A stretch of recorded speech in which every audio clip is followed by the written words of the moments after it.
Вітаю вас, друзі! У президента Володимира Зеленського впав рейтинг. Чи не вперше від початку того, як він став президентом, кількість тих, хто не підтримує президента Зеленського, стала більшою за кількість тих, хто його підтримує. Відповідні результати соціологічних опитувань показав Київський міжнародний інститут соціології. Згідно із його даними, 45% опитаних не схвалюють дії та заяви Зеленського, а схвалюють, відповідно, лише 38%. Ще гірша картина щодо підтримки є у Верховної Ради та Кабінету міністрів, тому що у них валяється рейтинг підтримки лише на позначці близько 20%, а от непідтримка сягнула 60%. Цікавим є і те, що близько третини українців вважають переслідування Петра Порошенка політично вмотивованим, а у порівнянні із весною українці стали іще більше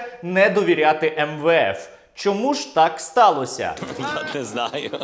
Ще немає що вам зараз відповісти. Я знаю, чому це відбулось, і зараз вам про це розповім, а ви поки що традиційно підписуйтесь на мій канал і не забувайте поширити це відео в соціальних мережах. Отже, на мою думку, визначальними тут є три фактори: події в країні і відповідна реакція Зеленського, вплив Медведчука і ставлення Зеленського до війни на Донбасі.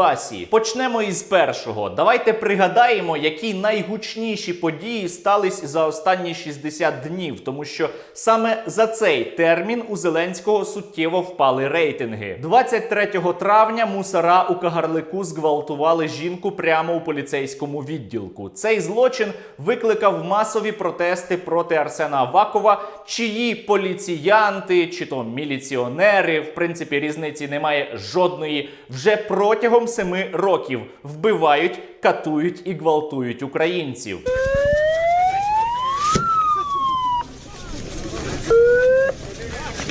У Верховній Раді вже вкотре постало питання про відставку Авакова. Відставка Арсена Авакова. Із такої вимоги розпочала роботу Верховна Рада. У фракції «Голос» назбирали 50 голосів за усунення від влади міністра внутрішніх справ. Причина – низка резонансних подій від стрілянини у Броварах до зґвалтування жінки поліцейськими у Кагарлику. Якою на це була реакція президента? Жодної реакції ми не побачили. Зґвалтування у Кагарлику Зеленський взагалі ніяк не прокоментував, а щодо Авакова, то він сказав, що вважає його дійсно потужним міністром. Я вважаю, що він дійсно потужний міністр. А тим часом мусора продовжують чинити злочини, а в Україні продовжують безкарно нападати на громадських активістів. Далі серія політичних репресій. Команда Зеленського нарешті вирішила зайнятися посадками, тільки не посадками реальних злочинців, а посадками тих, хто критикує президента в інтернеті, тих, хто брав участь у Революції Гідності, тих, хто захищав своє життя та здоров'я від замовних нападів, та тих, на кого показав пальцем Арсен Аваков. В Україні немає політичних переслідувань. На цьому треба наголошувати. У той же час регіонали та реальні корупціонери не просто на волі, а й обіймають високі посади. Чого тільки варті схеми Максима Степанова і фанат Януковича Сергій Шкарлет у кріслі міністра освіти. Що зробив президент Зеленський для того, щоб сиділи корупціонери та колаборанти? Нічого. Він вже їх посадив у крісла чиновників та народних депутатів.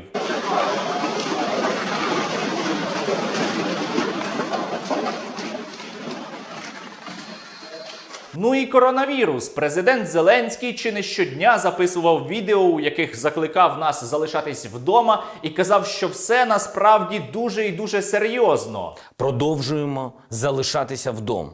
Я вкотре прошу вас подорослішати. Але цей самий Зеленський взяв і поклав на свої ж відеозвернення одного прекрасного дня, коли випив кави у кав'ярні, в той час як кав'ярням по країні було заборонено працювати, і вони отримували за це величезні штрафи. А ось отой чоловік на задньому плані, чиє завдання якраз контролювати епідеміологічну ситуацію в країні, це Віктор Ляшко, головний санітарний лікар країни. Як бачите, бачите, він теж дотримувався карантину. Цей самий Ляшко, до речі, коли говорив про запровадження карантину, сказав, що насправді необхідності закривати парки не було, просто вони це зробили для досягнення психологічного ефекту. Відвідування парків, скверів та зон відпочинку можливе тільки для вигулу домашніх тварин.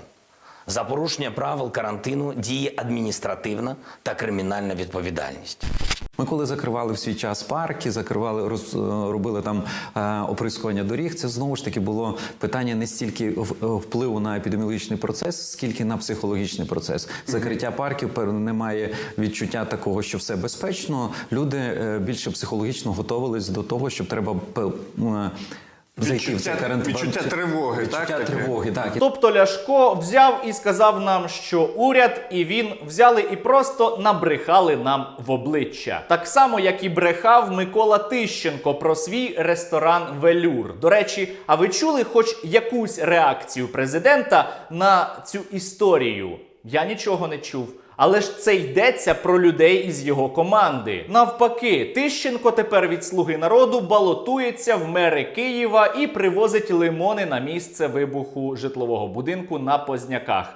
Про корабельну сосну я навіть переповідати не буду. Гасити скандал вирішили у традиційний для українського політикуму спосіб. Все монтаж, все вирвано з контексту. Другий фактор, про який я вже казав, це канали кума Путіна Віктора Медведчука в Україні і їхній вплив на мізки українців. Канал Ньюзван. Вас можна дивитися, слухати вас складно.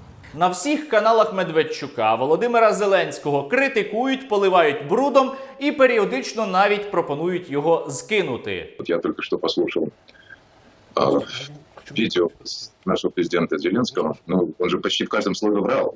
Просто в наглую врал. То я думаю, Зеленский будет с минус 10. С минус 10 и будет бежать, знаете, даже не бежать, вот украинское слово хорошее, текать.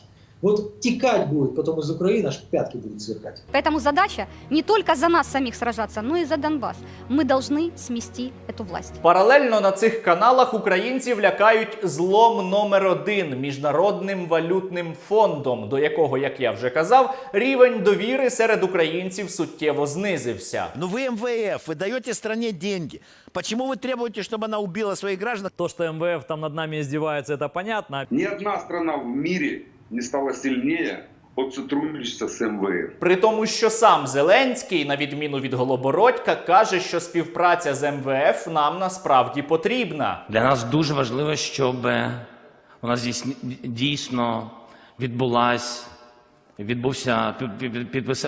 підписання меморандуму з Міжнародним валютним фондом. Але його ж депутати не вилазять із каналів Медведчука і там кажуть прямо протилежне. И нам вот эти вот соросята бегают и кричат, что без МВФ мы этот дефицит не покроем. Почему это нельзя сделать? Это, блядь, МВФ. Почему Стерненко убийцу нельзя посадить? Это тоже, наверное, МВФ. Тобто канали кума Путіна топлять проти Зеленського і проти його політики, а допомагають їм в цьому депутати Володимира Зеленського. І все це, звісно ж, впливає на його рейтинги. Але Зеленському не варто турбуватись, тому що в очах у Авакова і Медведчука у Зеленського є високі рейтинги, а народ України...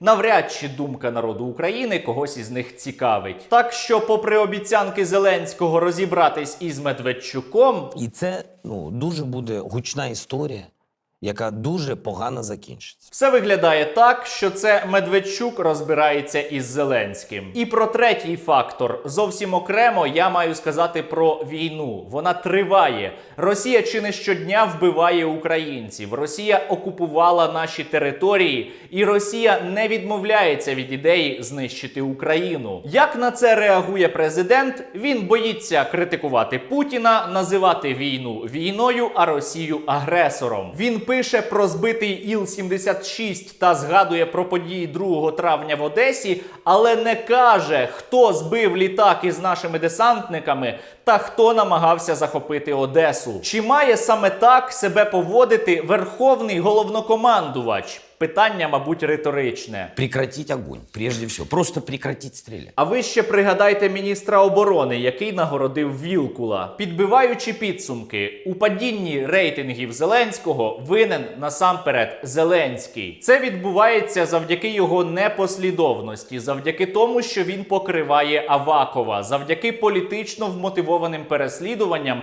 завдяки його лояльності до Медведчука та завдяки ось отакому ніякому ставленні до російської агресії. Прогнозую, що ці рейтинги Зеленського, а значить і «Слуги народу», будуть падати і надалі, і частини його електорату будуть підбирати з одного боку «Європейська солідарність» та «Голос», а з іншого партія кума Путіна. Це 100% відбудеться, якщо Зеленський прямо зараз не зробить відповідні висновки. А якщо він їх не зробить, то не виключено, що згодом взагалі ніякі рейтинги для нього вже не матимуть жодного значення.